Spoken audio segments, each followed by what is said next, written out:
do really, really well on a test or a class, but take away absolutely nothing, or take away maybe 5% of what that class is supposed to teach you. Or get a C in the class, but learn 100% of what the class would give you. What choice would most of you make? Let's be honest. What choice would most of you make? Second. You would choose the second. You would take the C and learn 100%. What about you guys? Justin, what would you do? Alex. I'm just kidding. No, this is yeah. Justin. Well, the A would be good for my grade, but the C would like help me along the road because I'd be able to recall. I mean, I'll be honest, at your guys' age, I would have chosen the first one. Yeah. Most grinders would have chosen the first one. Because why are they grinding? They're grinding to get a grade. At the high level, the only thing that made him different was he stopped learning for the sake of something else. He realized he didn't need a reason to learn. He realized learning by itself is a good thing. Without any other external motivator, learning for the sake of learning is cool. He would have absolutely, unequivocally chosen the second option. Think of it like this. Why does anybody do anything in life? William, why do you do any of the activities or clubs that you do? Success. For the sake of success. What does that mean? What's success to you? Getting to live a happy life? A healthy life? Why do you guys want to go to college? Why do you guys want to get grades? What's the point of that? Michael, what do you think? Get a job. Why do you want to get a job? Get money. Why do you want money? Live. No, think about this. So you can sustain life. Well, why do people want more money? You can sustain your life with maybe $50,000 a year if you're just careful. Why do people want to make more than $50,000 a year? Luxury. So they can live happier, right? What does luxury give you? It gives you satisfaction and pleasure. Think about it like this. At the base level of every single human action, the reason why we do them, from good people to bad people, is for the sake of two chemicals in the head. Serotonin and dopamine. Those are two chemicals that make people feel a sensation that scientists call happiness. Every single action we ever take is because we think by taking our action, we will get those two chemicals into our bloodstream and feel that sensation we like to call happiness. That's true. Think about this. Why does anybody ever do anything? They'll give you reasons like, well, I want a job, I want money, I want these things. But why are those things important? Why are little green pieces of paper with old people's faces on them and a number? Why is that important? Seriously, why? Well, it's because it can get you things. It gets you things like food, luxury, comfort, houses. Why are those things important? So you can be happy, right? Happiness is one of those things that people value in and of itself.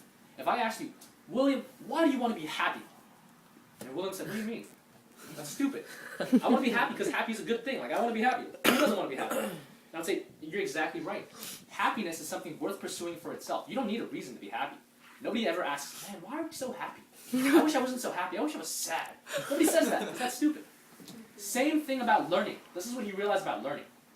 You need no reason to learn other than for the sake of learning. There is no reason anybody should ever have to give you to make you learn something. The sake of knowledge, for knowledge itself, is worth pursuing.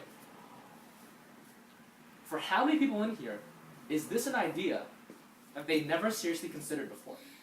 I'll raise my hand and I'd say that this wasn't something I considered before. Yeah. For most people, I would say this is true. And for even those of you who aren't raising your hand, I would assume that the vast majority of your peers, people that you know, this is not how they think. Most people think, why am I in this class? And you ask, why are you in this class? It's like, well, I heard it's a good class. What do you mean it's a good class? Well, I think the subject is kind of interesting, and I heard it's easy. Most people talk about things like that. I'll get a good grade. Most people talk about things like that. Let me tell you what that really is. That's people who have decided to make a choice, to make a trade. They decided to make a trade. What are they trading? They're trading a short-term gain for a long-term loss. You will gain the grade, maybe, that you want. You'll take an easy class because you heard it's easy. Your friend said it's an easy A, you don't do any homework. Oh, you don't do any homework? The tests are easy. Oh, there are no tests. You can go home and just play video games after your class is done because it's so easy. Short-term gain. You get to play video games. You get to do whatever you want. You don't have to do your homework.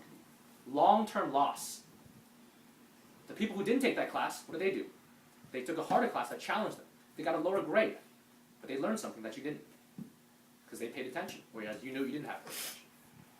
Long-term loss, you lost something. Most people don't think like that. Human beings are very short-sighted.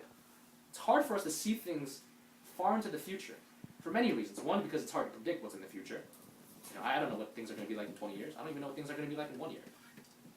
But also because, to us, the most important thing is what's happening right now. There's a lot of studies done on this. If you look at it, what if I told you, would you rather have a dollar right now, I'll give you a dollar right now, or $1.05 in a week? Most people like a dollar right now, duh. A lot of people will do that. There's studies shown that this is how people think, this is how people choose. If we compare it objectively, just let's think about this. What's a bigger number? $1.05 or a dollar? Why are we choosing a dollar? Why are we choosing the small? You get instant money. The closer the pleasure is to you in terms of time, the closer you can experience that rush of dopamine and serotonin in your brain, the more you want it. And do you guys know who Socrates is? Yeah. Socrates, famous Greek philosopher. He had a quote about this. He said, you can think of it like this. Human beings are like these type of people. Imagine there's a mountain way off in the distance. You're in the desert. You see a mountain. It's way off in the distance. How big does the mountain look like to you? It's tiny. No, it's tiny. Oh, whoops. When it's farther in the distance, it's tiny, right? You can maybe do this and be like, look, the mountain's only this big. When you get closer and you're at the base of the mountain, how big is the mountain? It's gigantic. The closer something is to us, the bigger it seems. That was the analogy he used for pleasure. That's how human beings see pleasure. In reality, though, did the size of the mountain ever change? Was the mountain actually smaller when you were farther away? Was it actually shrinking? No. Exact same thing. In the long term, the things that you can gain are exactly how they should be valued. It doesn't matter how close they are to you. So, why are we trading short-term gains for long-term losses if the long-term losses are worse for us? It's because human beings have this problem where they think that because things are closer to them in terms of time, they're more worthwhile. I want to help you guys realize that's a really poor mistake, and that's a really poor choice to take. Never, ever, ever study or learn for the sake of something other than learning. That's not to say other things aren't important. It's important to get good grades. It's important to study and do well on tests. It's important to do other things too. But never forget that all those things are subservient. You guys know what that word means? It means those things are below, in terms of ranking and priority, than learning for the sake of learning. You should read books because books enlighten you. They make you a more well-rounded person. They make you more worldly and knowledgeable and more mature. Not because reading a book you can brag about it to your friends. You can put it on your essay that I read this book. You can talk about it to your teacher and make them think that you're smarter. That's stupid. That's a short-sighted person. Long term, what's much more valuable?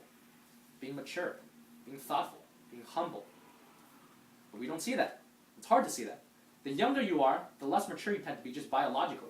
I'm not saying you guys are all immature, but the human body has phases of development. And there's research that shows that the chemicals in your head don't stabilize into equilibrium until you're about 26 years old. There are biological studies that show this. Most people are not fully mature adults until they're 26. You guys realize this? Like, I'm 19, right? So that means I'm not a fully mature, responsible adult too. That's probably true. I'll probably be very different in 7 years. That's true for a lot of people. The younger you are, the harder it is for you to grasp these things. But that's also why it's much more valuable to you. Because you'll completely be somebody who has actualized all of their potential, who's completely been able to steer themselves away from what everyone else does. What's more impressive? A 19-year-old like me who can do calculus, or a 10-year-old who can do calculus? What's more impressive? 10-year-old, right? Because the younger they are, the less You don't expect them to be able to do calculus. Same thing with these things. Who is more likely to be mature? A 26-year-old or a 10-year-old? So if you saw a 10-year-old that was really thoughtful, mature, intelligent, and you saw a 26-year-old that was really thoughtful, mature, intelligent, who's more impressive to you? The 10-year-old, absolutely. The younger you are, the bigger of an advantage you have. People will say things like, well, that means you're immature, you don't have a lot of experience, you're not good at this, you're not good at that. That's true. They're listing disadvantages, and that's how people see them. Those people can't see that all these disadvantages are huge advantages. Because nobody expects young people to ever have these things, if you have them, it's amazing. You're way ahead of the curve. You're actualizing more and more of your potential, and that's fantastic. So, if you choose to think of it like, well, I'm just going to wait a couple years. All these things will come to me. In 10 years, I'll know all this, and I'll be able to apply it, and I'll be able to use it, and it'll be good for my life. You're giving up a huge advantage. The whole point is you start now. Every single day that you put it off makes it harder and harder for you to build a habit of consistency, of actually applying some of the things that I'm talking to you guys about, and putting it into your life. It's easier. It's actually easier. Think about this. It's easier to adhere to a habit 100% of the time than to adhere to it 90% of the time. It's easier to do something that's hard every single day non-stop than it is to do it only 90% of the days. Why? Because when you get to 90%, it becomes really, really easy to do it 80%, then 70%, then 60%. Every single time you break a habit, it becomes easier to break it again. If you're going to do something, just do it. Stick with it. It's actually easier than if you were to choose and take a day off and then try to come back for it. That's actually really hard. I think I just threw a lot of things at you guys, and you guys need some time to digest them. I just said a lot. You guys didn't say anything. Does anybody